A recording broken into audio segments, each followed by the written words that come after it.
My name is Tzafrir Barzilay. I'm part of the Leo Beck research group Jews and Environmental History, and my focus is on water and Jews and other minorities in the Middle Ages. The more I worked on the subject, I understood that environmental history is key for understanding this subject. And what exactly is environmental history? Environmental historians look on the way that people interact with their environment and try to understand how this interaction changed the environment and also changed the life of people.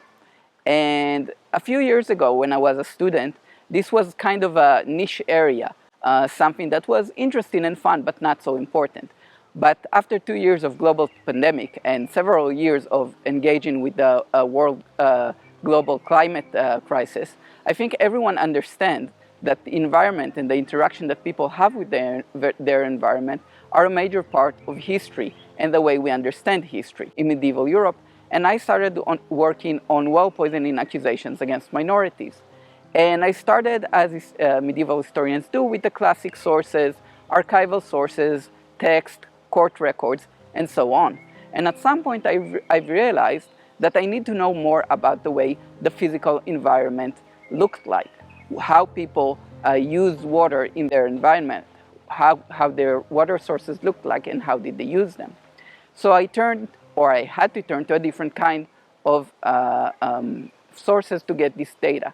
I started looking at manuscripts, at images of water sources. I started reading archaeological reports and trying to figure out how medieval water systems looked like. And finally, I looked at geography, rivers, how they flow, where the water is. And the more I did that, I understood that environmental history is really central to the life of all medieval people, and Jews are no different. However, Jews do have certain areas where environmental history is unique for them, especially when water comes as part of their rituals, or their communities are organized in a different way that makes water more or less available to them. And that is the heart of my research. But when I joined the group, I realized that when historians look at different periods and engage with similar questions but in different places and periods, they have different tools and different methods that they apply, and some of their ideas I can actually use.